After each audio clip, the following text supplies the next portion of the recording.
Welcome to MUFON Los Angeles. I'm Sandra Marsh, the speaker coordinator, and tonight I'd like to introduce our guest, Ryan Wood. The subject of his talk will be UFO crash retrievals. Born in Maryland in 1955, Ryan Wood earned a bachelor's of science in mathematics and computer science from Cal Poly. He first became interested in UFOs 20 years ago when his father, Dr. Robert Wood, was engaged in deciphering the physics of UFOs while managing a research project on anti-gravity for McDonnell Douglas, which is also where my father worked. Ryan is now regarded as a leading authority in the top secret classified Majic 12 intelligence documents and the 1941 Cape Girardeau, Missouri UFO crash. Thank you. A frequent lecturer on the UFO subject, Ryan has taught college courses and made numerous presentations about UFOs to civic organizations and at ufology conferences. He has organized 3 worldwide UFO crash retrieval symposia and once presented a UFO lecture to a class on national security affairs at the Naval Postgraduate School that formed the basis of their final exam. He manages the content of the Majic Documents website along with his father and was the executive producer of a television documentary on the authenticity of the Majic 12 documents called The Secret. Ryan is the author of Magic Eyes Only, Earth's Encounters with Extraterrestrial Technology. With a foreword written by Jim Mars, the book is a landmark synthesis and review of every credible UFO crash retrieval event uncovered worldwide to date. In his MUFON presentation, Ryan will discuss the vast numbers of UFO crash cases chronicled in his book and the various sources for the case. He will be covering a number of other subjects, but I'll let him introduce those. Please give a warm welcome to Ryan Wood. Thanks, Sandra.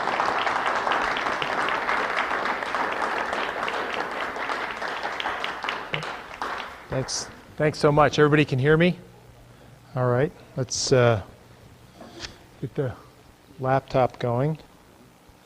The talk that I want to give to you tonight is sort of a fusion of several ideas. One is sort of a snapshot of what I perceive the state of ufology today and sort of my major conclusions about that for 10 slides or so.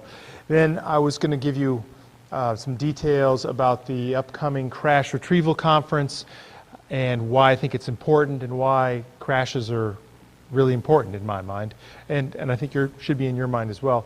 And then go a little more deeper and talk about the book, Magic Eyes Only, and what it's about, what are the crashes, what's the evidence, and we'll talk a little bit about the Majic documents along the way. So we'll give you sort of an update. How many people have ever heard me talk in like '98 here?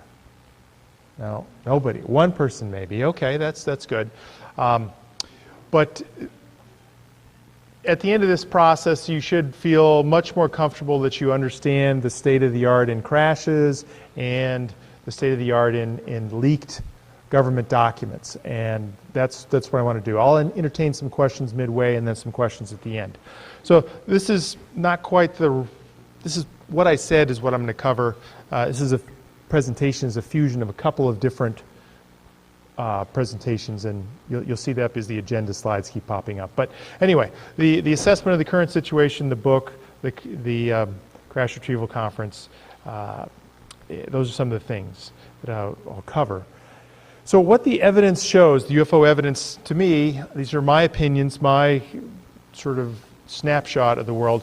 We've got many crashed alien craft that have been recovered and studied covertly.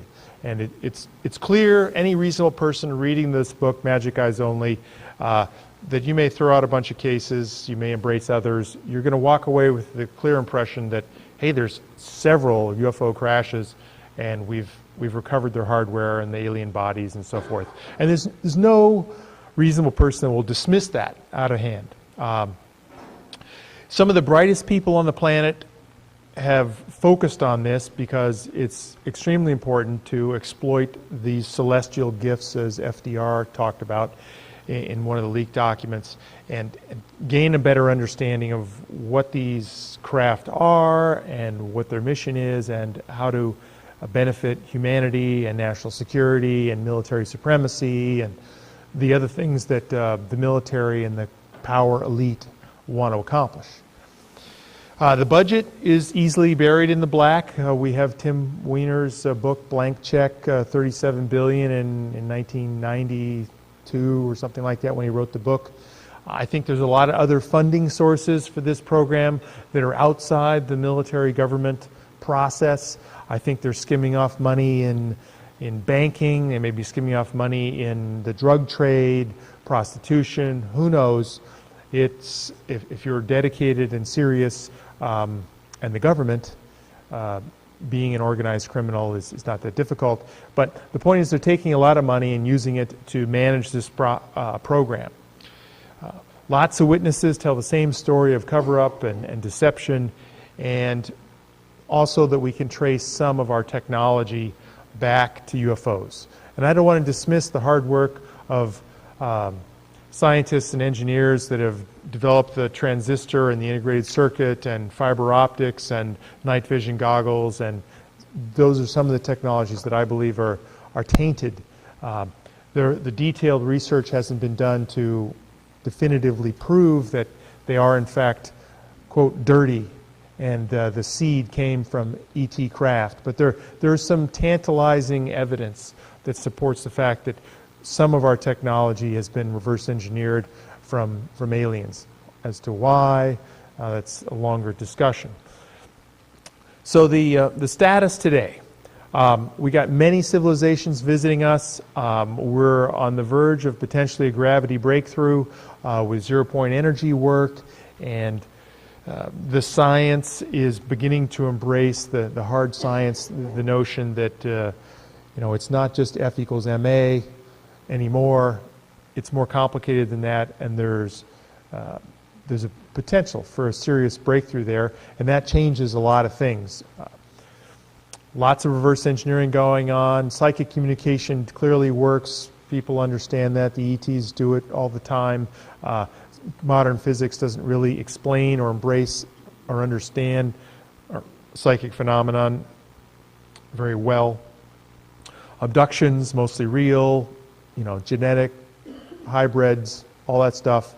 The cover-ups are real, but lots of people tell the truth. Their influence and deception has been very successful in managing the people that tell the truth and come forward. Secrets are being kept very well, but there are leaks, and the leaks are managed too. Good and bad aren't always clear. There's lots of evidence out there, and that's the thing. There's lots of evidence out there. What is missing, in my opinion, is the integration of all the evidence. Most people can remember the contents of 3 or 4 books fairly thoroughly. Very few can remember the contents of 50 or 100 or 1,000. This is why you need technology to integrate all the data sets that are now spread across the world and in libraries and so forth into one unified tool that allows you to gain access and do things like Magic Eyes Only, where we review 74 crash retrieval cases and look at a whole meta-analysis of information. And well, I just want to look at military abductions, or I just want to look at UFOs that were over military bases, or some other specific thing. It's very difficult to effectively find that in the literature or on the web. It's not there on the web. Books aren't indexed on the web well. So there's plenty of opportunity to gather more evidence, and that's really what I'm focused on is hard evidence. Let me give you a perspective on where I think the control group is managing, or what they're managing and what their goals are. This is the enemy, this is the bad guys, this is what they're trying to do. They're trying to communicate and negotiate with alien creatures and beings. They may have done this. They're trying to do DNA mapping to improve our race directly, 200 IQ, etc. Your worst fear of eugenics and things like that. They're going for immortality as any logical, authoritarian-based control group might.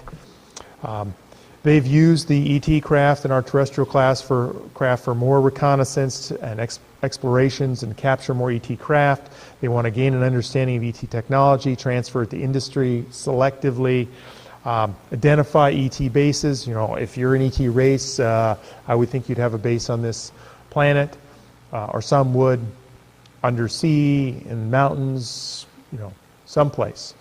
Some remote viewers have identified several different bases on the planet.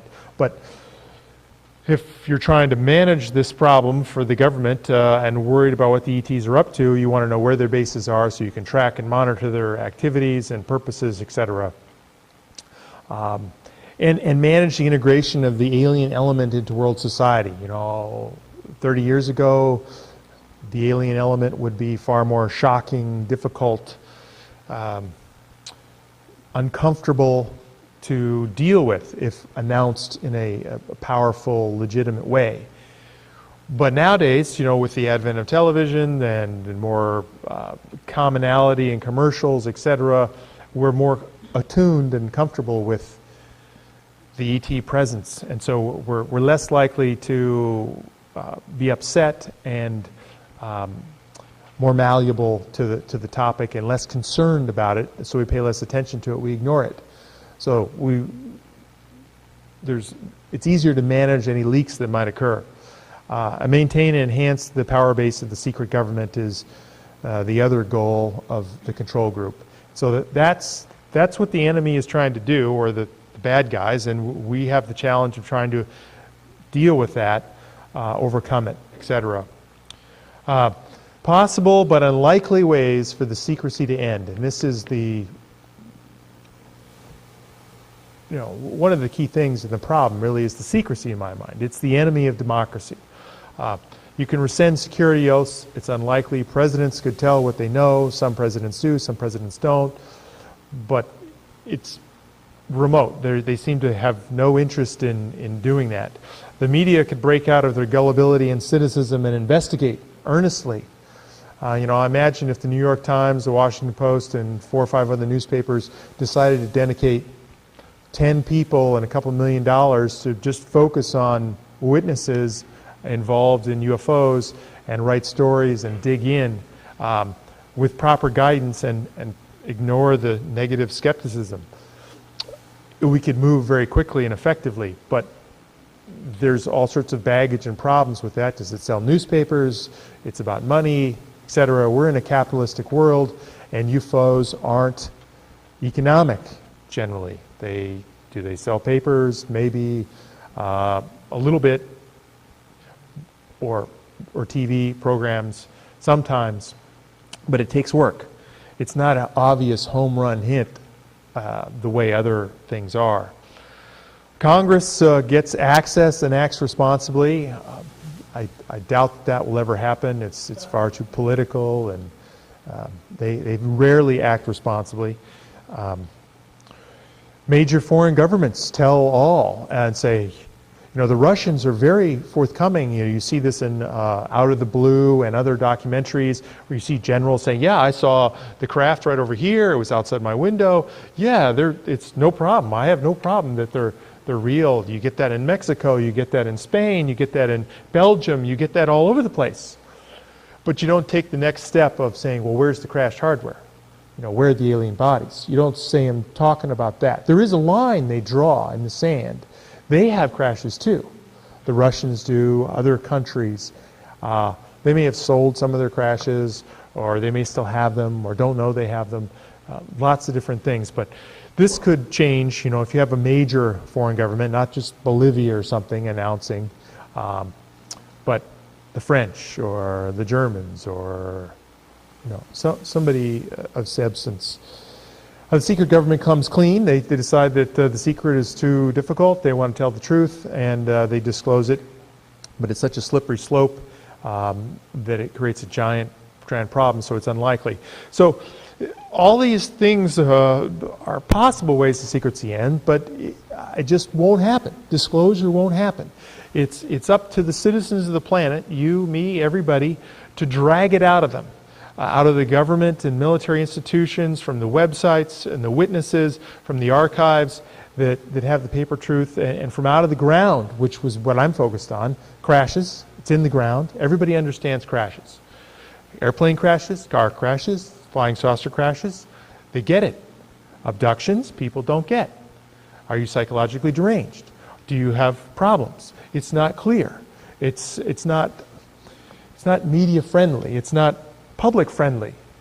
It's not that it's not real, but it just isn't friendly.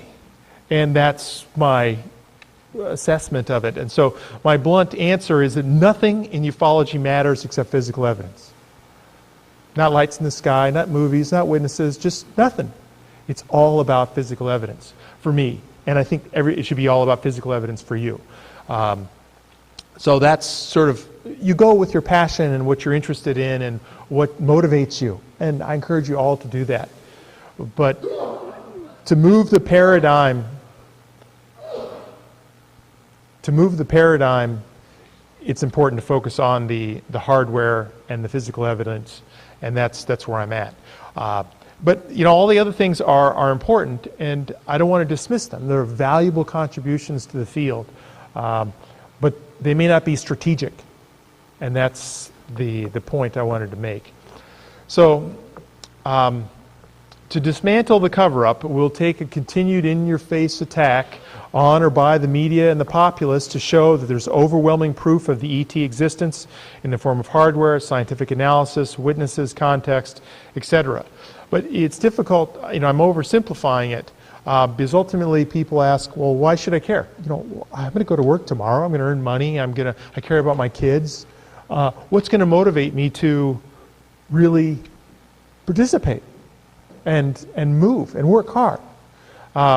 And you should think about the time, it's your money, it's your economy, it's your future. You're not in control of your government. We all think we are, and we are maybe locally at the city, county level, things like that, but it gets higher and higher up, it gets more and more murky. And then security and military establishments get overlaid, and the secrecy apparatus begins to hide the control, and you don't know who's in control. So that's one thing to think about, is these are some of the reasons why you should care. Why it's important. You're paying for these practices, your rights are being trampled, it's abuse of power, the government doesn't seem to, it doesn't have the best interests of our people at heart, in my mind. Otherwise we would have solved energy problems and other technologies would have been brought forth. And it's just not clear that they're telling the truth. And then naturally everybody said, well, if you keep this a secret, they didn't keep it a secret. I mean, there's leaks all the time, and we know about it, we're talking about it, there's organizations about it, but the core issue of bodies, physical evidence, overwhelming proof, photographs, clean videos of crashed hardware, bodies, degrees, aliens, etc., compelling proof that would arrest the world's media and attention to say that it's confirmed. There is an arrival of a non-human intelligence isn't out there. And it suggests that we don't have a free press at all. And I think for the most part we do have a free press, but on this particular topic there's control. There's some diplomatic relations. Not at your local paper or you know, even your local TV station, but on the highest level. The Time, the Newsweek, the ABC, the major networks, they don't often repeat programs and stories that are dealt with UFOs from a local level to a national level, and that they're sensitive about that. And so there's some spin and manipulation. And Time magazine, it did a masterful job of disinformation on the Roswell 50th anniversary. I still marvel at the complexity and sophistication of this, you know, 15-page article. Every sentence is engineered to misrepresent the truth and obscure the data that's available. It's even more obvious now, today, when you look at it than at the time. But that's something to think about. And ultimately, secrecy is the problem. It's the enemy of democracy. It is the problem. It's unconstitutional. The program is against the Bill of Rights. What happens with some of these people that get read into the program, these military officers, or enlisted people, they basically sign a document that gives up their Bill of Rights. They don't have a Bill of Rights anymore. They are now sworn to secrecy. They have certain rules and regulations. People have been murdered. At the second annual Crash Retrieval Conference, I gave a whole hour lecture on murder and Majestic 12, where I had a database of murdered people, and I focused on 10, but I had like 74 people in my potential murdered because they knew the UFO secrecy, from common people that you might recognize, like Secretary of the Forestall, Secretary of the Defense, excuse me, to obscure people, a Minister of Parliament in the UK, Martin, and some other ones in between. But people have died for this. They'll keep dying for this, probably. But I haven't found any real recent murders to think about. It hurts the global standard of living, and you know, part of that's political. And if we wanted to, we could feed everybody on the planet, but we don't, because it's we have a capitalistic system and approach. Not that I'm advocating a communist socialistic thing either. I'm a capitalist, but it seems like it could be solved, but it's not, and ET technology could help.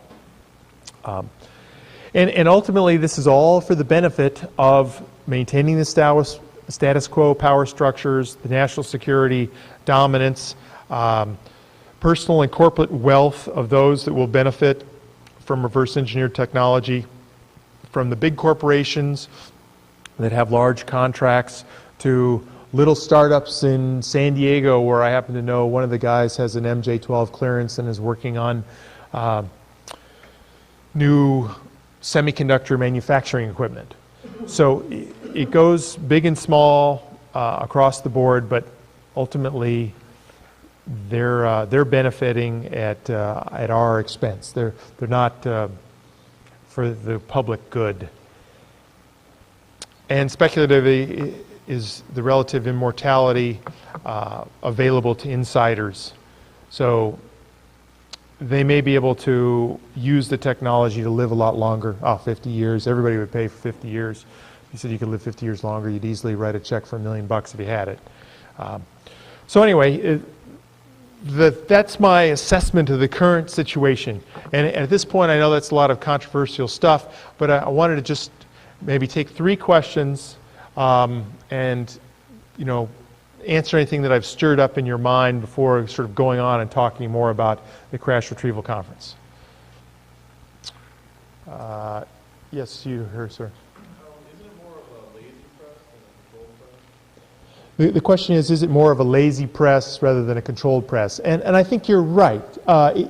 When you say controlled, I think control is in certain organizations on very important issues, but for the most part, they are lazy and they don't want to do the investigations.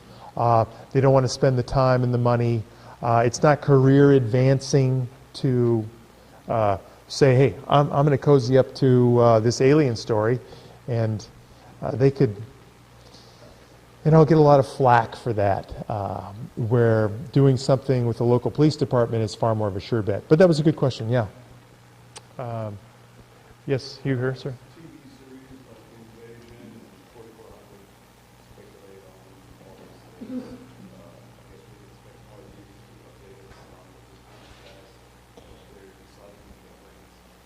Well, the question was about 4400 and TV Invasion, or what was the name? Invasion, yes. Yeah, I'm not aware of those, haven't watched those, but I would like to, and I'm sure that they may. And the question in my mind is, you know, who are the writers? Do they follow the subject and so forth? Let me take one final question. over here on this side. Yes, sir? Yeah, how hard is it to be a contractor to get access to all this alien technology? Yeah, that's right. Well, the question was, how do I become a contractor to get access to all this alien technology? And I would say here's the trajectory to get access. One, graduate from the Air Force Academy with honors. Two, serve the Air Force effectively for 10, 15 years. Be psychologically bright, but be more bent towards security and the importance of national security over intelligence, so to speak. So you're selected for that. Be willing to submit yourself to bi-weekly, or excuse me, every 2-week polygraph examinations at Area 51. Be on constant video and audio surveillance when you're at work, and all emails and some home monitoring when you're home with your wife. Be in your midlife career path, not particularly young or particularly old. And that, I think, is would give you probably a 25% chance. So I kid you not. And the other chances are, talk to me afterwards, but that I think is the scenario where you get read in. Unless you're extremely bright or have some unique super value that the program just absolutely can't live without. So that will eliminate most everybody in the room, I would think. So those were the 3 questions that I wanted to take. And then I want to basically go on to talk about, well, actually, not the special operations. I'm going to go through this for a second. Sorry. The 4th Annual Crash Retrieval Conference. It was mentioned before, we have there's the flyer in the back, and I wanted to share with you, I've done 3 already, and I'm going to go do a 4th here in Las Vegas, November 10th through 12th at the Tuscany, $99 a night. I'll give you more details about it later.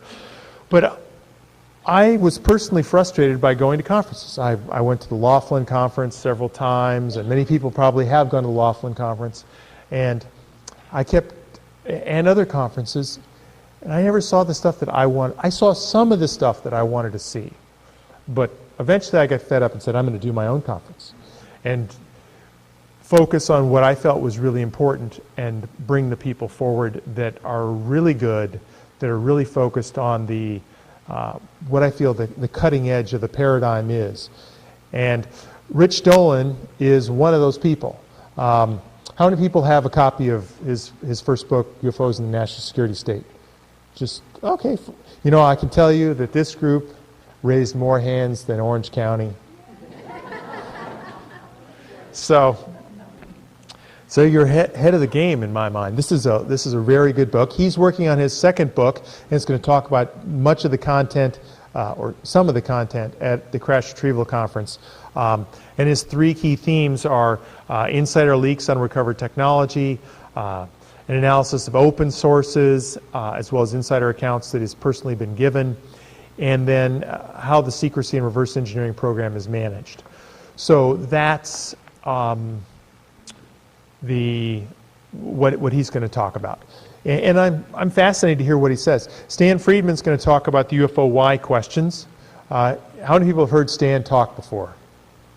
Most of the audience. That's good. And you know that Stan is Stan, and that he tends to have a series of conclusions that keep coming and coming and coming, and you hear them again and again until you can memorize them before he tells you. So we wanted to focus him a little differently and say, talk about the why questions. And these why questions came out of his experience with giving lectures, and then after the lecture people will come up to him and say, well, why do saucers crash? Why do aliens visit Earth? Why don't they land on the White House lawn? Why? And he would end up explaining that within reason. So he's going to focus on these things. He's got 9 different why questions. I think I'm going to actually change a couple of them, make them work harder. So that'll be fun. And I'm fascinated to hear what he has to say, because he says it well. Michael Lindemann, I pulled him out of retirement. How many people have ever heard of Michael Lindemann? A few. You know, he ran the CNI News for many, many years and wrote a couple of books.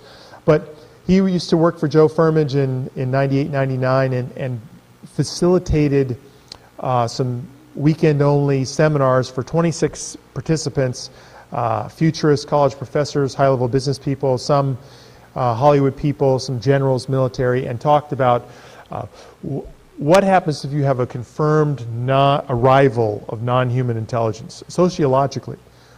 What happens? What changes? And it's very logical. They go through 9 different scenarios of contact. And he'll be giving a talk about that. And he's also written a paper for the proceedings. All these people have written papers for the conference proceedings. So this is going to be one that I'm personally very excited about seeing.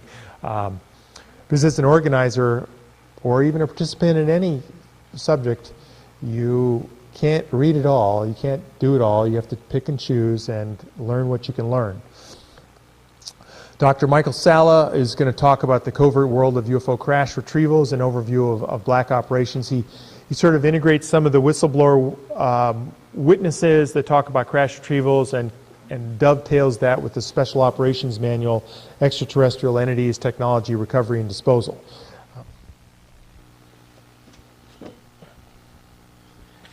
How many people have a copy of this little manual? Few people. This is the $5 premier conversation starter that needs to be on every coffee table. You know, it's just Extraterrestrial Entities and Technology, Recovery, and Disposal. How-to manual, 1954, describes aliens. Well, I'll tell you about it more. But if you have this little puppy, $5, give it away, whatever. It is a useful tool as a conversation starter. And of all the leaked Majestic documents that I've studied, some 3,500 pages, I'm in the 99.9% confidence that this manual is true, accurate, and correct for a whole bunch of reasons. I could talk for 2 hours just on the authenticity of this particular manual. If you ask my father, Dr. Robert Wood, he last night claimed 97.2%. We like numbers, but this is an important manual, and it's something you can take to the bank and say, you know, this is real. And when you read through it and say, this is really real, then that may change something for you. Now, you all understand, and you probably have a strong belief system about the reality of this phenomena and enigma already. But you're also ambassadors to others, and your challenge is to bring more people into the fold and communicate with them and engage them in why they should participate, care, come, etc. So Salla is a very interesting guy, and he recently moved to Hawaii, ran the Exopolitics conference in Hawaii. Anybody go to the Exopolitics conference in Hawaii? I know, I wanted to go, but the ticket was like $600, and it was like a $1,000 runaway weekend, and my wife wouldn't let me do it. And so, but I wanted to go. Peter Merlin is a very interesting, he's going to give a talk on after the fire, how the government responds to top secret crashes. Now, he believes in UFOs, but UFOs isn't his thing. His thing is military airplane crashes. He's been to 100 different military airplane crashes, some of them top secret. He's been to both stealth fighter crashes, the one in Bakersfield and the one in Bosnia. There may be others, but I don't know where they are. They may be classified, etc. But he's an aerospace archaeologist. You know, he's given talks to the American Institute of Astronautics and Aeronautics. It should be very interesting. And he's looked at many exotic experimental aircraft, things that would shock you.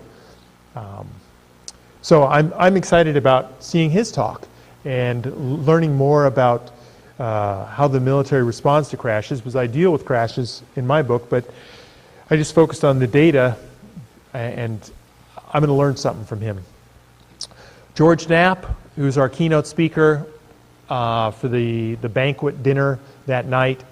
He's going to talk about his experience in the media and some cases like that, but as well as his investigation at Skywalker Ranch and Bob Lazar and Dan Burish and some of that.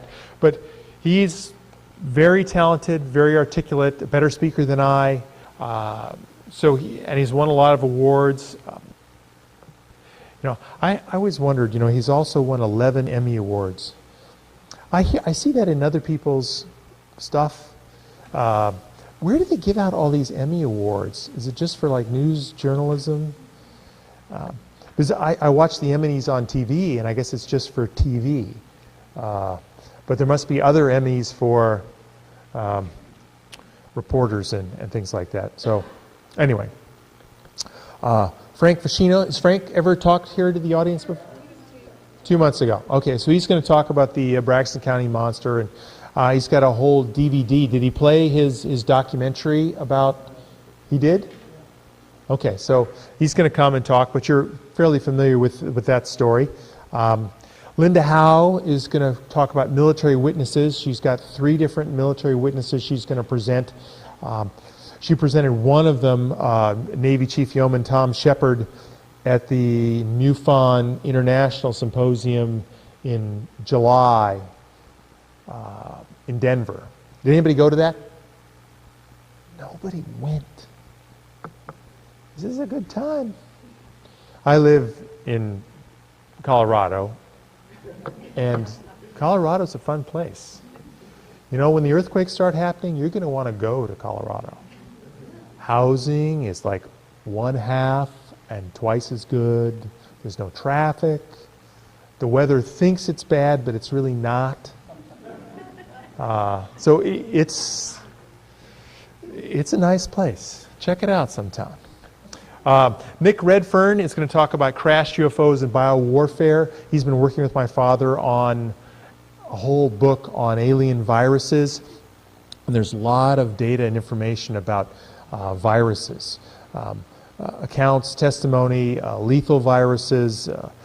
They're doing a lot of work. I think the cutting edge, we're going to get a couple of books into the virus world and the alien virus angle, which is probably one of the reasons why the government is so wiggy over crash saucers. I put this book out, and a guy called me up recently and said, let me tell you a story. I was in hospital administration in Ohio in '69, and FEMA gave me a directive that said, you will not ever admit anybody who's been near a crash saucer or an alien being into your hospital. And he sort of took it in stride and said, oh, okay. But it's interesting that in '69 they said that to him in his particular location. And there may be some hint there that I should go pursue, that somewhere near that area there may have been a crash. And somebody might have been exposed, somebody of the public. But they had a big concern over some sort of biologic or chemical contamination with crashed UFOs. My father's going to talk about alien viruses and leaked documents and provide some perspective on that. I'm fascinated. He's been working on his talk. You never know what he's going to say until he says it. So I just wait. Paul Shatskin wrote a biography of the man who invented television. I think the Scotsman. I don't remember his name right off but it hit the bestseller list. Very good biographer. He spent 4 years working on T. Townsend Brown and his work on electrostatics and anti-gravity and gravity control and so forth. And his new book, Defying Gravity, the Parallel Universe of T. Townsend Brown. He's going to talk about that book that's just coming out now. So we get a couple of book firsts at the Crash Retrieval Conference. And that's very exciting. And he does a great job. I actually met him at the Exopolitics Conference a couple of years ago, and we blew off an afternoon and went to the National Archives together to look for data. and started a relationship. So that was cool. And there's other talks. Matthew Thuney on the Lumini Island incident up off the Pacific Northwest. Bruce Maccabee is going to talk about the El Indio Guerrero mystery of December 6, 1950. And I'm talking about a brand new UFO crash retrieval that's not in my book at all, but is very fun, in my mind at least, naturally, because it's forgotten. It's got newspaper articles, it's got disinformation, it's got witnesses, it's got a crash site identified, I got pictures, I'm working on retrieving hardware out of the site. I can either confirm or deny that I have hardware, but it's looking fun. So I'm excited about sharing that story with everybody for the first time. And that will be another talk. This is the Tuscany Suites and Casino. Unfortunately, it's all sold out, but there are other ones nearby. The conference is $169, 14 speakers, keynote $59, and then $30 for the proceedings. If you sign up after the conference, it's going to be $35.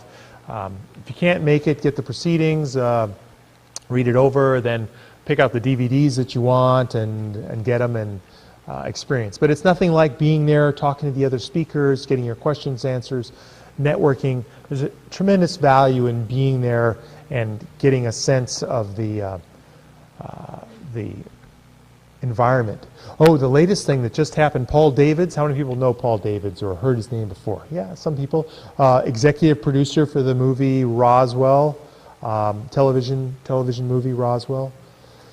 He recently purchased the alien, the articulated alien with the eyes that light up that's in that movie, and he's going to have it there in a case for demo. It was recently appraised at $80,000, so we'll have pictures and people get, picture with a better alien than the one you see in the Roswell Museum that's on the documentaries, if that excites you. So. And then this next part of the lecture is provides a little more detail. Okay, it's 9:08. Okay, we got plenty of time still. I wanted to give, this is what I was going to cover and spend a little more time, some public famous quotes from people. Many people have heard them, but it's important to say them again in my mind. Quick overview of the Majestic documents. And the original Majestic 12 documents. Some people say, oh, it's just all photocopies. No. Hundreds of pages of original onion skin typewriter stuff. Watermarks, inks, handwriting, forensic analysis. Hey, it passes the forensic test too. And that's a powerful hallmark of authenticity. My book, I'll talk about my book, show you some pictures never before seen of crashed wreckage, so forth. Another good reason to get the book, $25 in the back. Normally on the website it's $35 because you have to pay for shipping, and it's $30. I self-published it myself because I could never wait for a publisher to get it done, so I did it myself. So that was sort of why the price is maybe $5 more than you might expect.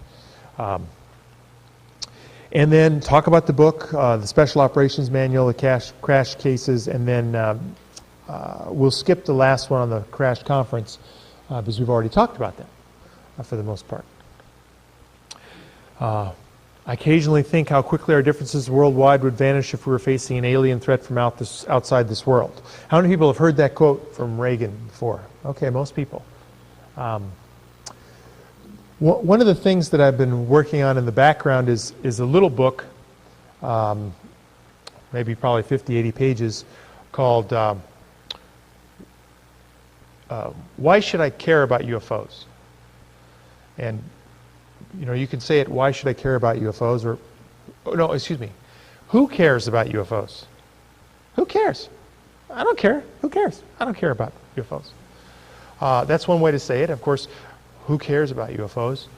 So the point was I wanted to fuse together a massive number of quotes about UFOs from famous people politicians, entertainers, Oprah's made comments, etc., that talk about who cares about UFOs.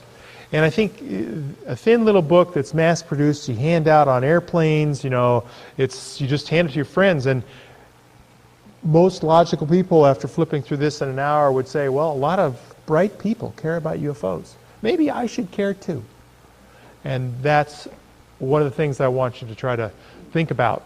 And some of these quotes would naturally be in there, but I really want to get Reagan's video clip from the United Nations. I'm sure that it's been videotaped. It's just a question of finding it from the archivist there. J. Edgar Hoover, we must insist upon full access to discs recovered. For instance, in the LA case, the Army grabbed it and would not let us have it for cursory examination. And this is in his own handwriting in a document. The question is, what's the LA case? Is it Los Alamos, Louisiana, Los Angeles? But that's a longer discussion. But it's interesting, you know. Goldwater, I made an effort to find out what was in the building at Wright-Patterson Air Force Base where the information was stored and had been collected by the Air Force and was understandably denied his request, still classified above top secret. He was trying to get access to the Wright-Patterson Blue Room and understand what was there. Hillenkoetter, it's time for the truth to be brought out. Behind the scenes, high-ranking Air Force officers are soberly concerned about UFOs. But through official secrecy and ridicule, many citizens are led to believe that the unknown flying objects are nonsense. To hide the facts, the Air Force has silenced its personnel. And I think that he knows a lot about this, but this is what he was upset about in 1960. MacArthur, how many people follow military history, know about MacArthur? Yeah, a few people. Well, this is probably one of the brightest people in military strategy that ever was on the planet. And here he is some 50 years ahead of the game talking about exopolitics. Because of the developments of science, all countries of the earth will have to unite to survive, to make a common front against an attack by people of other planets. The politics of the futures will be cosmic or interplanetary. And that's where you think the world was going. And now the exopolitical effort is just sort of kicking off in the past few years with Steve Bassett and with Michael Salla now. But hopefully their efforts will continue on. They don't have much information, and diplomats are often in the dark about lots of things, but it's hopeful. Bernard Newman was an interesting, this is a book in 1948. He was a British intelligence asset. With a shrill scream and a blinding green-yellow flash, the rockets thudded to Earth. The awe-stricken peoples of the Earth waited breathlessly as the weird hieroglyphics in the bowels of the rockets were deciphered. The message read, "Earth will be annihilated unless it agrees to forfeit its gold." For once the nations of the Earth were shocked into unity. The term weird hieroglyphics smacks immediately to me of the Cape Girardeau case of 1941, where Reverend Huffman saw weird hieroglyphics inside the crashed saucer in Cape Girardeau. And he knew this is like the first sort of mention of a crash in the open literature, 1948. Edgar Mitchell, to this day he says, hey, Roswell's a real incident. Alien craft did crash. We recovered the materials from the site. Hey, sixth man to walk on the moon.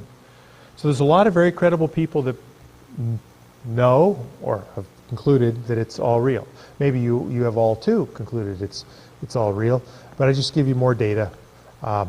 Brigadier General Arthur Exon, I heard the material was coming to Wright Field. It was brought to our labs. It was arrived. The boys tested it. It was very unusual.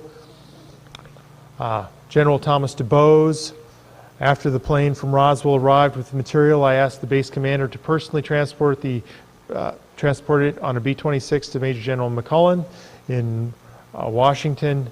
entire operation was conducted in the strictest secrecy. The weather balloon explanation was a cover story to divert attention. We all sort of knew that. Philip Corso is many people have heard, first man to talk about reverse engineering and provide a lot of details and salient points. And he has a very credible background in my mind. People have attacked him. And certainly Barnes, who co-wrote the book with him, mucked up the book, inserted a bunch of junk in there that was not relevant, and made the book less readable and powerful, in my opinion. But that doesn't negate the fact that it's the first time it says reverse engineering is real. I was there, I did it, I had the tickets and the clearance. June Crane, somebody that most people have never heard of. Anybody heard of June Crane before? A couple people? When the weather balloon story came out in the 50th anniversary or thereabouts for Roswell from the Air Force, she got pissed off. Said, "Oh, I was in the parachute group that dealt with these bodies jumping out of airplanes, and it's not a crash test dummy. That's all BS." And she immediately called up Police Sergeant Jim Clarkson in Gig Harbor, Washington, and said, "You know, Jim, I remember 4 years ago when you asked me to tell me you asked for my story, and I told you no. But now I'm pissed off, and I'm going to tell you. Come over here with your tape recorder, and I'll give you everything." And so she proceeded to, and you can download this off my website at majesticdocuments.com, a 37-page transcript with all her proficiency reports and PDFs of her secretarial skills and so forth, of she handling crash wreckage at her job, taking dictation for Werner von Braun, knowing firsthand that UFOs were real and crashes were real, and that the whole crash test dummy stuff was just completely bogus. So, a very powerful witness, first-hand witness, done with extreme detail and carefulness, unimpeachable in my mind. So, much cleaner than many witness testimony, done by a police officer. So I'll give you a quick overview of the Majestic documents. A lot of different sources of the Majestic documents. I won't go through all these, starting in 1981 through some of the highlights are the Special Operations Manual in 1994, FOIA material in 98 to Tim Cooper, which got a lot of different data in Big Bear Lake, California, to his mailbox from some anonymous mailbox drops and sources and so forth. Many memos are leaked before Roswell. We got some 42, FDR to Marshall, Roosevelt, non-terrestrial group in April of 44, this Oppenheimer-Einstein piece in June, that's before July of 47, and then more material afterwards. All these documents you can look at majesticdocuments.com and read them, download them, look at them. I have a couple copies of a book about them.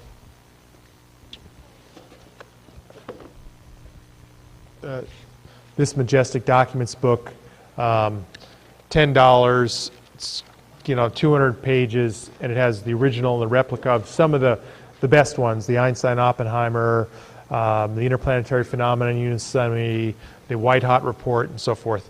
So there's a lot of data in here as well if you just want to read what's there rather than download it and print it, save it to your hard drive, etc. The first annual report, 1952, very thick, detailed report, sort of a draft memo. It's got lots of checkable facts and details. The Bowen manuscript, I'll talk about that a little later, by Vernon Bowen, is also one that's come out, 350 pages, lovely original document about the history of UFOs from 45 to 55. I mentioned this book. Some of the original ones, the Vernon Bowen, the burned memo, which I'll talk about at the end, and some other ones, some photographs and some photographic negatives, which you can test that they're old negatives and things like that. There's limited forensics you can do with leaked negatives.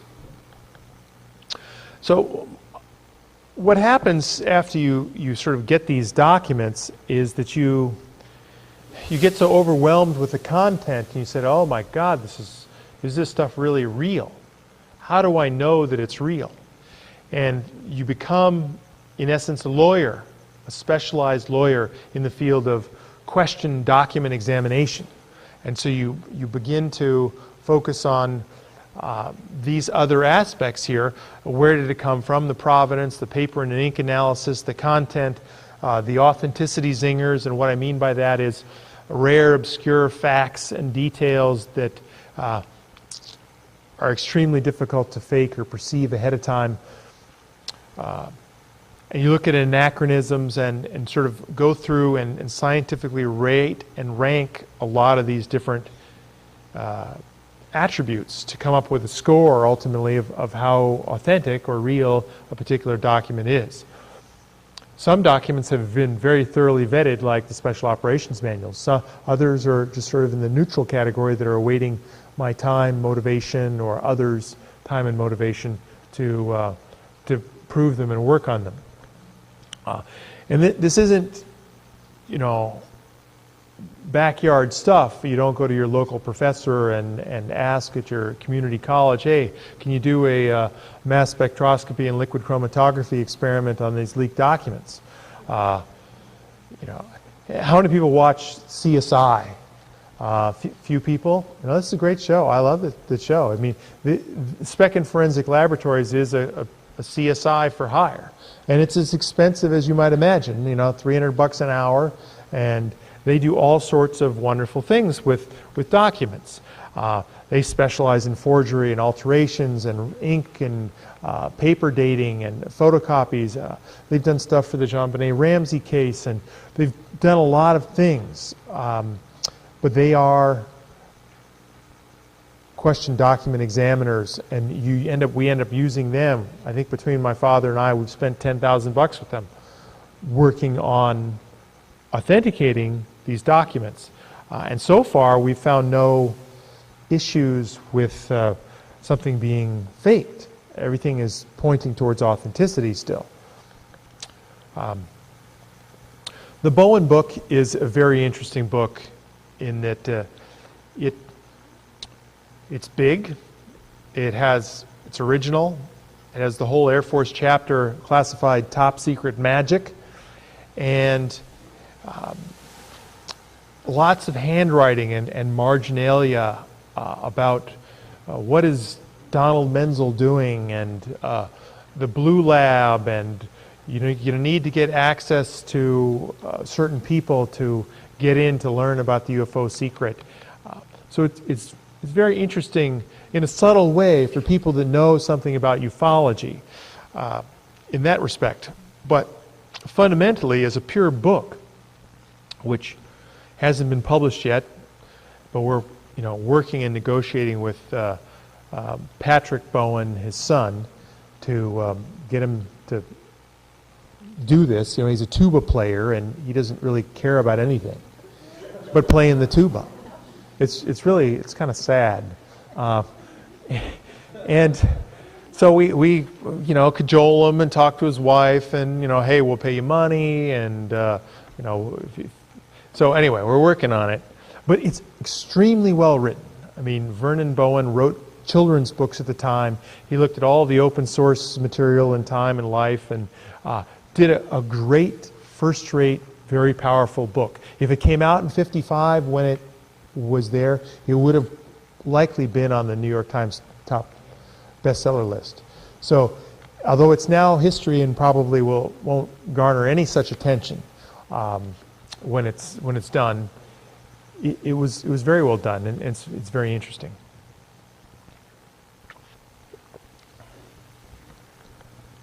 This is the title page. Submitted to Blue Book in 1960. This is the front. The highest classification for this document is top secret. Majic, no foreign dissemination. For U.S. eyes only, exempt from declassification or RADA, originating agency declassification authority, I believe. A special handling required, not releasable to foreign nationals. The precise meaning of errata is currently unknown. If somebody is still got tickets or access to the classified world and wants to call up their security officer and have the security officer dig around and pull up the 1955 DoD 5200.1 security manual and tell me what the answer is, I would love that. If you don't understand that last sentence, I understand, but the people in the room that knew. This is the sort of coverage of the book, the arc, the history, the heart of the mystery, sightings, aerial phenomenon, and again, the whole chapter about the Air Force was classified top secret magic. The rest of it was sort of confidential. It's as if, and it was mailed with no cover letter in a big thick envelope to Tim Cooper, postmarked Fort Meade, Maryland. At first glance, it looks like, oh, we can declassify this because it's just confidential. But buried inside was this top secret magic chapter, which may have been overlooked, but I doubt it, because they have to flip every page and so forth. But this is what the page looks like. This was written in 1954. Today it reads like ancient history. VB. Anybody know whose initials VB is? Extra points. Vannevar Bush, gold star. So, yes, that's his signature, VB. And I've seen that many times in the National Archives. The man who knew more about the reverse engineering and the management of this in 47, well, actually in 41, and counseled. It was read into the program until he died, I'm sure. But that's a very interesting sort of inscription that's on this particular page. And then this other handwriting, we know it's 1977 ballpoint ink. We have a mention of Project Moondust, which I'll talk about a little bit more later in some of the other cases. Moondust is also the crack, in my mind, in the government's cover-up process. They've declassified some documents, and if we can keep at them, they may be able to declassify more. But it's primarily a space recovery operation, but every once in a while, the guys recovered crashed ET hardware. And we've got lots of witnesses. Right now, we have 8 or 9 people that were read into the Moondust program, and we have their stories. I'm working on another book about Moondust. Some of the key conclusions of the Bowen book. It's a great book on UFOs and shows huge cracks in the psychological operations control process, and that was probably troubling in why the military didn't send it back to him. Vernon Bowen had many friends in the military and wrote this up and sent it in and wanted the blessing to go ahead and do it. Back in 55, it was Cold War time, and he was patriotic, etc. But they never sent it back. They basically told him, don't do it. Don't publish this. So that's what's some of the original documents. The book, Magic Eyes Only. This is the book. Earth's Encounters with Extraterrestrial Technology, forward by Jim Mars. John Hale, a friend of mine, lives in Shepherdsford, West Virginia, wrote the preface, and he asked himself 3 basic questions. Do you think human science is the highest possible in the universe? And we all would universally say no. Do you think the trillions, well, even in our own, 100 years from now, 200 years from now, I think on average, people are going to be smarter. Our lifespan keeps getting longer, and it has for the last 100 years. I think that our intelligence will keep getting better too, along with our technology. Do you think trillions of ancient stars can grow no civilization and cleverness and desire to launch voyages of discovery, acquisitions, and sometimes error? And I'll talk about UFO crashes and why they crash. People find this one of the big concerns with the book is, how can the ETs be such bad drivers to screw up and land on our planet? 74 times in your book. And it's a good question, and I'll talk about it. Do you think governments tell the truth all the time and allow such truth to loosen their grip on authority? Clearly not. And politicians don't tell the truth all the time because it would loosen their grip on re-election. So it's human nature, I think, but eventually we should rise above this. Jim Marrs wrote the foreword, and he was sort of conservative in his viewpoints, but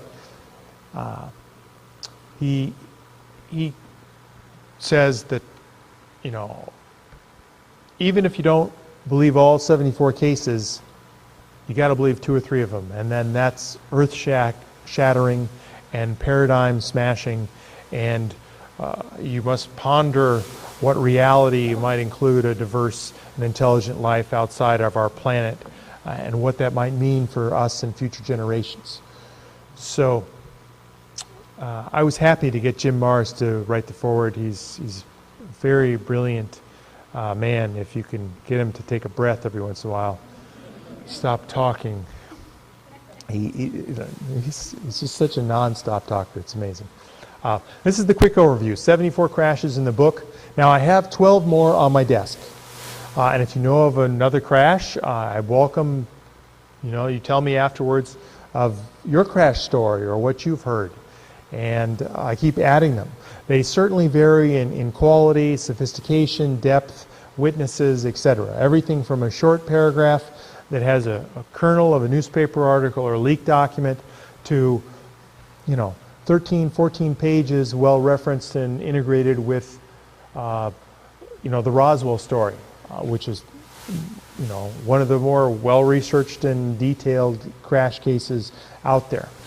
It discusses the majestic documents or sources and so forth. It also has a whole chapter on SETI, UFOs and national security, and delivers the message that I want you all to repeat in private probably. SETI is stupid. It is just stupid. It fails to deal with so many of the issues. ETs want to communicate on radio waves. The people involved with SETI are linked to the government, from Frank Drake and his work with the Navy for 10 years to Shasok today. So it is the last cover story. It is the last insulative piece in the cover-up. The media say, Ryan, 74 crashes, that's got to be bullshit. Why would SETI have invested millions or hundreds of millions of dollars to search for extraterrestrial intelligence when there's been crashes and you got all this evidence? Wouldn't they look at your evidence and pursue that? And then you have a longer, more difficult discussion. So that's your challenge. And so I've elected Stan Friedman to be the SETI smasher. And I'm going to arm him to do that for the rest of his life, and focus it. And because he calls it the silly effort to investigate, and I think that's just as good as SETI is stupid.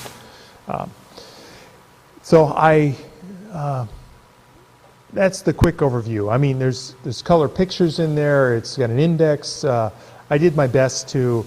I had Michael Lindemann edit it all, and my father read it, and so I've corrected a few errors, and we're going into our second printing probably in another month and starting some television advertising as well. So it's going to be fun. So look for us on the late night TV infomercials. Hopefully it won't be that bad, but I mentioned why SETI is stupid, but I'll review it. Now let's go on. I'm not the first person to focus on crash retrievals, and I want to honor the pioneering work of Leonard Stringfield. How many people have ever heard of Leonard Stringfield or have any of his materials? A few people, yeah, that's good. He, was an Air Force journalist and intelligence and photographic memory, very bright guy, and had a lot of good relationships with the Air Force in a time when the Air Force was generally recruiting and trying to get reports, and he had a lot of sources and people share stories in confidence with him about crashes. And his wife is still alive and was very happy to get the book, and the kids saw the book, but one of the great treasure troves of ufology is sitting in that family. Boxes and boxes of letters and stories and information and more detail that wasn't published in all his status reports that have been in the open literature that are rare to find and so forth. But hopefully one day they'll be brought forward. I mean, he has 9 publications and has about 80 crash events. I've whittled them down, eliminated the ones that I thought were just no other supporting data. You can't follow up. It's just a single person testimony. But there's a lot of information. So I've tried to whittle it down to some of the most credible cases and interesting ones. So why do they crash? And here's some thoughts for you. They could make mistakes. They are disposable drones and are not worth recovering. Okay, I lose my coffee cup out the window. I'm not going to stop and get it. The military plane that's flying over Iraq, that cost me $2,000 to invent, that's telemetering back video signals. If it crashes, I'm not going to go get it. I'm just going to send another one. So those are some thoughts. We want to shoot them down. And this has been documented in newspaper articles and a lot of various official publications. And we know sort of how stupid that is. You just imagine a fighter pilot going up next to a UFO and saying, excuse me, are you on the Universal Channel? Do you know that you're in restricted airspace? Please land now, down. And the guy looks at you and then said, well, my orders are to light you up now. Just fire a few missiles and you do what you can do to get them. I think you lost a lot of people with that. I'm sure that Frank Ficino talked about a lot of pilots that were lost fighting and engaging UFOs in the Braxton County case. Natural phenomenon. How many people knew that there was a difference between a positive and a negative lightning bolt? A couple people. Well, just one, actually. There's a big difference. There's a lot of energy difference in negative lightning bolts, and that's one thing that might have happened that could interfere with things. Early radar could interfere. I'm reminded of the story of Colonel Corso, where he had a meeting with an alien, and he said, friend or foe? And the alien said, neither. And he said, what do you want? I want you to turn off your radar. And he said, well, what's in it for me? Corso. And the alien said, a better world if you can take it. And I think it's a wonderful, this is what Corso said happened. First-hand testimony. And then he turned off his radar and the UFO left. So there's other cases of potential radar interference as well. I can't rule out deliberate seeding of kindergarten planets. When we detonated a nuke for the first time on July 13th, 1945, 43. I think it's 45. That moment was heard throughout the galaxy with all the ET races, no doubt. And they said, planet Earth has now reached a milestone, an inflection point in history. Dare I say, an Independence Day for planet Earth ought to be July 13th, 1945. And they paid more attention to this planet and maybe decided that they want to do something different with it, or get it on a different path to help itself. But, you know, it's speculation. I'm just giving you some good reasons why they might crash. Ultimately, you had to think about the authenticity of these crash retrieval events, and that's what I wanted to do in a somewhat scientific way. So I have these various multiplying factors, these weighting factors for witnesses, for sources, for zingers, for content, chronology, no anachronisms, and forensics. And you get a score for each particular topic. You know, if you have good witnesses, they're firsthand, they're professional, their state of mind, you know, Air Force pilots, things like that, you get a 1 to 5 score. You get a 5, you multiply by 3, you get 15, you go through that for every single event, and ultimately you get a score, and then you can outrank these crashes and put them into the various buckets of quality. And that's what I did. At the high level of authenticity, there's only 5 cases in the book that make the grade for high level. Roswell, Kecksburg, Aurora, Texas, Shag Harbor, Braxton County, those 5. This means that you've investigated virtually all channels that have been pursued, and at each test the case or the document has been shown to be authentic or nearly problem-free. At this level, multiple witnesses are present that have seen the crash or aftermath or read a document about it in official capacity, have signed or will sign an affidavit. Physical evidence is available, rocks to test, scarred trees, photographs, direct ET materials, forensic tests, paper, ink, obscure content, etc. All indicate the highest level of authenticity, and at least several researchers are in substantial agreement about the core evidence of the case, often for many years. So this is the hurdle, and you know, Roswell would be higher than, let's say, Shag Harbor, but still it's a continuum. And I borrowed the mutual fund stock rating score from low to high for my little symbol, if you were wondering where that came from. Medium is sort of the starting point for most things. You know, in essence, these cases are under-investigated. There's something there, there's something interesting, it's valuable, it's engaging, but I don't know if it's really good or a hoax, and you got to keep digging. Low-level authenticity sends a significant irresolvable anachronisms have been identified that cast doubt on the entire document or case. Virtually all investigative avenues, this is a tough one for people that say that there's a hoax or, hey, it's BS. They generally haven't done their investigation to prove or investigate all the various channels to show that it is, and have identified who might have faked it, why they might have faked it, etc. So actually there's one in the book at the low level. However, some people have criticized me for that and convinced me that I actually need to raise its level to 1 point higher. So there's nobody in the book that's low. Now there are a couple that I didn't include in the book because I thought they were meteors, and I'm probably going to have to add a page in the back and make a footnote or a quick explanation about that.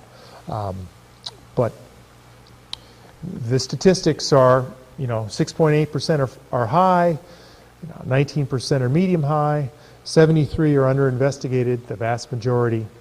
Some are very credible, credible starting points. And then there's none now that are low.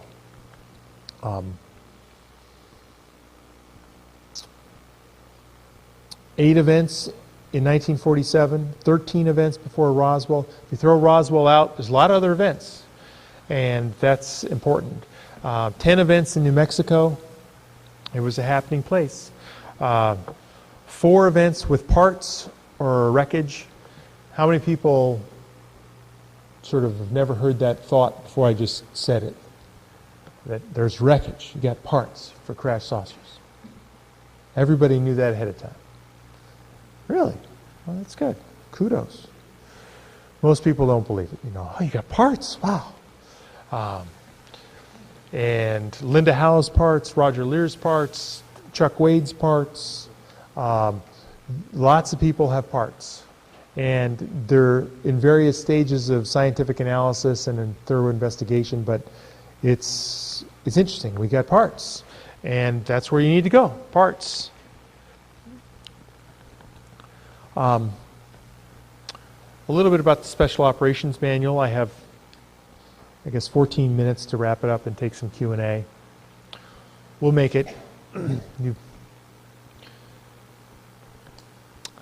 Special Operations Manual, as I mentioned, you know, we're very confident, 99% confident that it's real. All the skeptical arguments haven't been effectively, have all been dealt with and don't hold any water. If you see some anachronism or problem, let me know. I'm happy to look at it and try to provide perspective on it. This is where the Special Operations Manual came. It came in this green pharmacy box from the Quillen Pharmacy in La Crosse, Wisconsin, March 7th, 1994. We interviewed Mr. Quillen. He was understandably skittish and wouldn't tell us everything he knows. And if there's any FBI agents in the audience, nobody wants to admit that. But if there is one, you know one, who wants to take a career risk move, they're responsible for investigating leaks of classified information. I don't know, it was on the news today on KFWB. The FBI was investigating some aerospace guy for a leak of classified information off his laptop. Anybody hear that today on the news? One person did? Yeah. So the FBI is responsible for this stuff, and I'd happy to help them, guide them right into the people and have them get after this. Ultimately, not to screw anybody, but to get it on the record, see if we can find out whose paper this really is, and get another chapter in the story of the Special Operations Manual. We'll skip this for a second. Purpose is to recover the ET remains, keep it secret. It talks about various craft, shapes and sizes, triangles, discs, etc. Security is massively important, keep everybody in the dark. It's also very practical how to crate and uncrate and ship things and where things go. There's instructions for reporting, and it's a nice piece for 1954. This is a picture of the photographs, and descriptions of the humanoid, type 1, 5 feet 5, 80 to 100 pounds. A sort of artist rendition by Bill McDonald.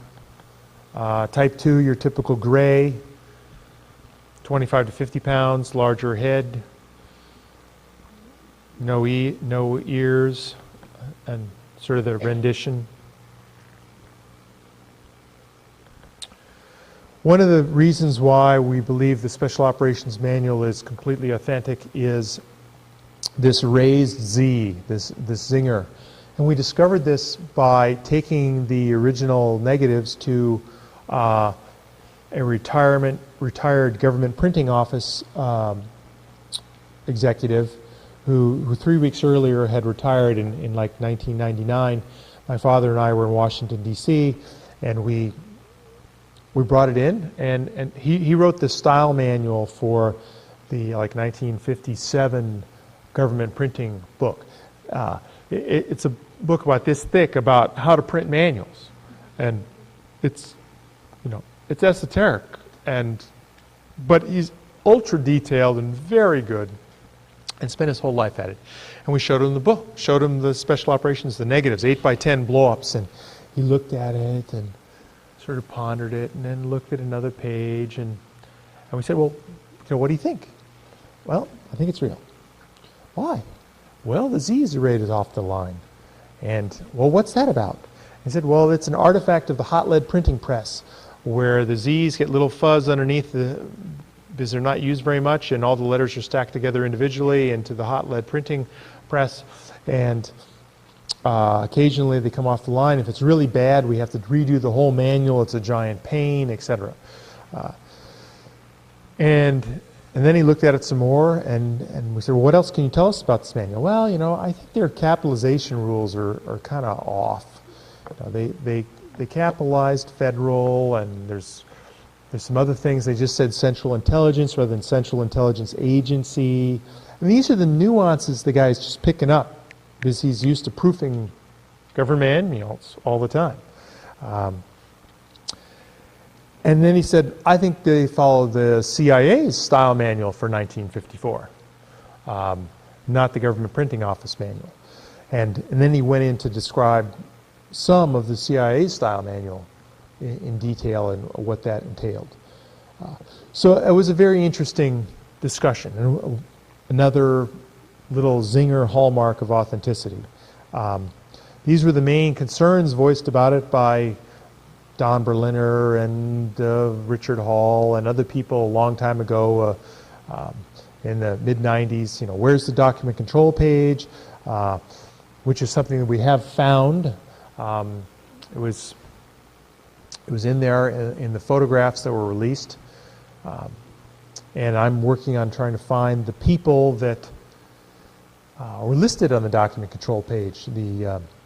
There's two people's initials, JRT and EWL.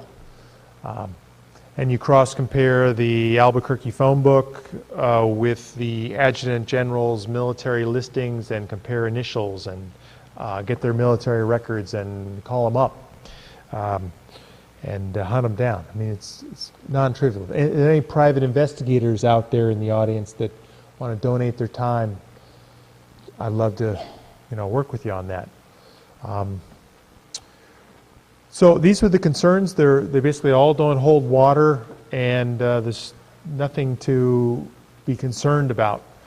We got all sorts of newspaper articles about Area 51, or actually massive work being done out in the Area 51 area in 1951. Hundreds of millions of dollars being spent by the government. Other subtleties like first aid was capitalized, and now it's first aid. Screwdriver was 2 words instead of 1 word now. Craft tape would have been called duct tape today. So there's little things like that are hallmarks of why the manual is real. This is the list of crashes starting in 1897 and ending up in the Isle of Lewis in Scotland in 1996. Cape Girardeau was one of the crashes. Anybody heard me ever talk about Cape Girardeau? One person? Yeah, that's good. Probably at the Orange County MUFON in 2000, I think. But this is where Cape Girardeau, Missouri is. The quick story is the saucer crashes in 1941. Reverend Huffman is called to the site, Baptist minister, to offer blessings to these 3 aliens. The military FBI sweeps it up, swears everybody's secrecy. Charlotte Mann, the granddaughter of Flo Huffman, Reverend Huffman's wife, hears bits and pieces of this crash story growing up, and then gets the full deathbed confession from her grandmother in 1984 after hounding her for a couple days. She said, "Grandmother, I really want to know about this story." And your grandfather said, "We're not to talk of it. I want to honor his memory."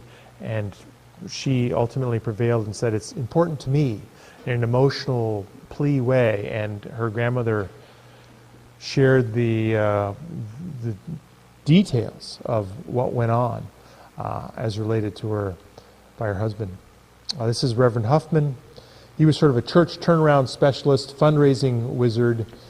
He would go into churches every 4 years. He'd move to a different church and whip up the enthusiasm of the congregation and their wallets and get new churches built, and loved roses. And he looks like a mean, stern guy, but he was actually very gentle-hearted and so forth. This is Charlotte Mann, the granddaughter. Remembers a picture of an alien that was given to Reverend Huffman after the crash. Another crash that's in the book is the El Indio Guerrero crash that Bruce Maccabee is going to be talking about at the Crash Retrieval Conference. He's got the testimony of Colonel Willingham, who's going to show on videotape, which is going to be fun. And then there's a lot of other documents and switchboard records which support the crash, which is fun. These are some of the switchboard records. They're hard to read, but right out of the Truman Presidential Library is the complete phone switch records for 1947. And if I ever get the time or somebody's motivated, I'd like to key punch the entire thing in and do a complete social call analysis of who called who, when, and try to correlate it with other events and so forth. If anybody's into social networking or has sophisticated skills in that sort of area, I'd love to talk to them about it. Another potential crash retrieval that, this is an example of a kernel, a seed that's interesting. An incoming document is blacked out. 2 discs were alleged to have crashed, one in the lake and the other in the opposite shore in a wooded area, right out of the National Archives, August 9th, 1949, Hebgen Lake, Montana. So if you're motivated, look at all the newspaper articles in that area, try to find the witnesses, drag the lake, focus on it. Go camp out for a week or a month. Try to dig in and push the envelope and understand here what this crash retrieval is. And there's potential hardware there too. Hire a remote viewer to see whether or not there's any debris there. It's another case, unknown missile in Mexico. Another interesting case in Bolivia, where we've got an official document out of the State Department talking about a crash 4 meters in diameter, this craft. We've interviewed some of the Moondust people that have been there, handled the wreckage, and carted it off. Very credible case. And no baggage. Not well understood or commonly known, or not as popular as Roswell, but a very strong case. All I need is a little physical evidence or a few more witnesses, and its rating goes up. Moondust Somali explosion. Again, State Department files through the CIA. Something explodes. We're called in to help. States that the physical and mental health of both animals and people in the region had been adversely affected by whatever exploded. Symptoms included dementia, skin rashes, boils on the skin, aching stomachs, and skin shedding. So is that a virus? Is it radiation poisoning? If somebody's familiar with those things, an MD or something, I'd love to learn more about that. Some leaked photos. Let me zoom on. This is one piece of alleged crash photo wreckage. It's kind of blurry. I apologize for that. It was taken off of a TV screen and then leaked to us. So it's a little grainy, and no matter how much computer enhancement you do, it doesn't get any better. This is the best. What you see on TV doesn't work. So it looks big, it looks confusing, and it's leaked. Just suggested. Here's some other documents up in the upper left-hand corner. is another crash retrieval scene, and then this black mark slot on the Air Force Scientific Board, MJ12. It's a hint by the leaker that these people on the Scientific Advisory Board are in fact part or in the knowledge, or some were. This is the advisory board. So again, private investigators that are motivated, we need their children, we need to find them, we need to interview them, we need their military files, we need their FBI files, etc. We need complete exposés and dossiers on every single soul here. And that's the sort of thing that needs to be done to move the ball down the court, in my opinion, with this sort of investigation. This is another blow up of the crash retrieval scene. You should see some people up in the left-hand corner standing about. Doesn't seem that big, maybe 25 feet in diameter or so, or sort of horseshoe shaped, or not your typical disc shape. More like the little picture in the middle here that Thomas Cantwell drew. His picture is allegedly, he said it was 100 feet long.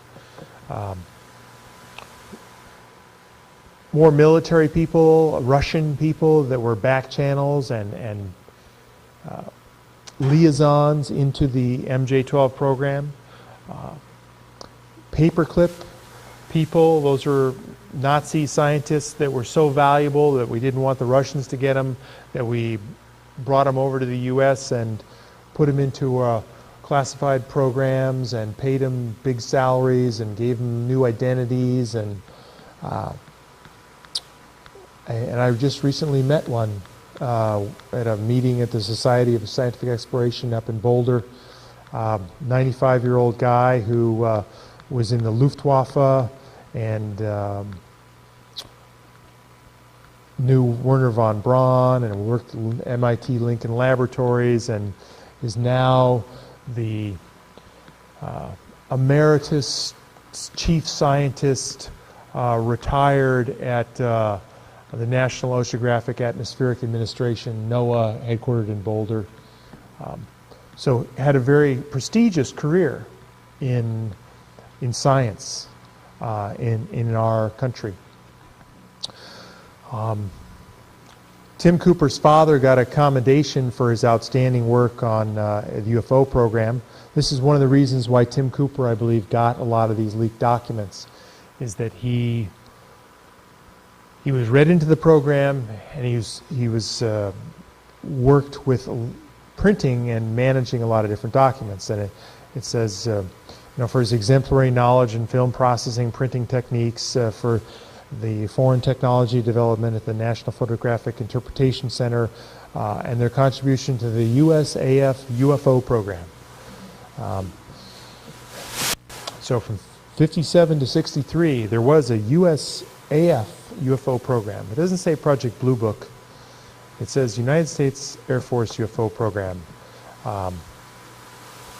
And the Air Force Office of Special Investigations. So they were managing the problem at the time. The Byrne memo, this is a quick abstract of it. It's a top secret MJ12 document that sets up a series of 8 directives concerning the government's handling of the UFO problem, which was considered a national security threat. Original paper, original onion skin, watermark, etc. 9 never before seen code words. So it's a very interesting document. The sort of introductory letter that went with it said these were sensitive files related to MJ12 and JFK's murder, and it would compromise the Director of Central Intelligence to allow review and get him inside the CIA. So he was asked to pull him out of James Jesus Angleton's safe and burn him, but he didn't burn them all, saved some.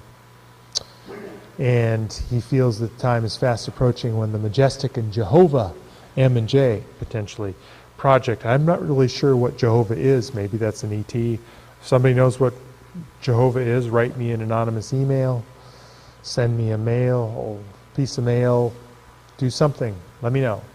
Help if you can. The quick content summary, 9 directives authored by Dulles, DCI Dulles, MJ12-1. Makes a reference to Lancer is making inquiries that we cannot allow. Lancer is the Secret Service code word for JFK. You know, was UFOs the reason why JFK was murdered? I don't know, but it's another factor. We've got a long list of reasons why he could be shot and murdered. You just add the UFO element to it as another bonus. It may have been the straw that broke the camel's back. This is the document, sort of why it's called the Byrne Memo. Top secret MJ-12. Non-civilian members aren't in the loop. The first 7 members are all military and intelligence. These were the directives. President's eyes only, need to know, DOD 5200.1, it's just security. Blue Book, Freedom of Information, PSYOP, BW, Biological Warfare. Project Environment. Anybody knows what Project Environment is? Let me know. Happy to know. I accept hints. This is the directive regarding the president. In the likely event that the subject of UFOs or unconventional aerial weapons, another interesting Freedom of Information Act request name, unconventional aerial weapons, is the subject of matter of discussion with the Chief Executive, National Security Staff, and department heads, Joint Chiefs, and foreign representatives. A clarification of the question is important to ascertain the reasons for bringing up the subject, and under no circumstances do you want to reveal, suggest, or by inference that the subject is classified as a national security threat. In the unlikely event UFOs just overtly display a hostile intent towards the security of the United States as a group, and after consultation should full disclosure be made in accordance with the law as required. It's moderately reassuring that they even have a plan for full disclosure and laws are being followed. But this is, 62. I'm sure things have changed, but anyway, this is what the original one looks like. Inks are right. Again, we're 95%, 99% confident that this document is true and authentic and real and correct. And I would survive the judges questioning, the lawyers questioning, etc. So this is one you can take to the bank. Blue Book states that it's a counterintelligence function, and it's counterintelligence and data collection and activities. So it's a big cover story, and we all knew that, but just here's more writing that says that it is. And the letter, the sort of leaked conclusion letter that came out with this package of information, and I closed my book with this letter by Thomas Cantwell, who supplied most of the exciting, leaked, majestic documents. He worked in the Interplanetary Phenomenon Unit since like 1942 till when he, sometime, potentially all the way up to his death. But he's dying of cancer. He's been following Tim Cooper's research for a long time. I suspect that he knew Tim Cooper's father and remembered young Timmy when he was just a little boy, and knows that UFOs aren't going to go away. The secret has been incredibly costly. In the fine print of the letter, he feels personal remorse for all the acts of skullduggery and, by implication, murders that he's personally performed in the name of UFO secrecy. And so he wants some peace at the grave, potentially, about the work that he's done and why he thinks this is it's time for this stuff to come out. So the sort of summary, key reasons to read the book, get the book, $25 in the back. I'll sign them for you. And clean synthesis, a review of every credible crash retrieval event. Sources for the documents, expose on SETI, witnesses, fresh information. You've never seen it all put together in one spot. You'll get some insight, and then any reasonable person at the end is going to conclude that all the crows in the world are not black. There is a white crow, and there is a real crash, and the government has it, and they've got hardware, bodies, aliens, technology, and everything else. So that is something that I wanted to leave you with. There's been lots of people talk about my book.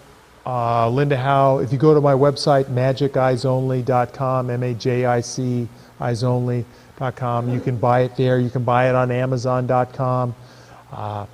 Linda Howe has given me some great praise. So is Andrew Cerrone, who wrote a great book on called Meridian, fictional account, reads sort of like Clancy and E.T.'s. It's fun. Stan gave me a good quote. There's many others. The list is very long right now of people that have offered praise. Mitchell, Davids, Bassett, Greer, Gordon, Haynes, Maccabee, my father, but he was easy at the end. And then we mentioned the Crash Retrieval Conference, and so in conclusion, I'll sort of highlight this again, that it's a great conference. We're going to do a couple of new books, or the key contents that'll be coming out about these books. We've got 4 new crash retrieval events they're going to talk about: alien viruses, biowarfare, updates on ET conflict, great keynote speech by Knapp.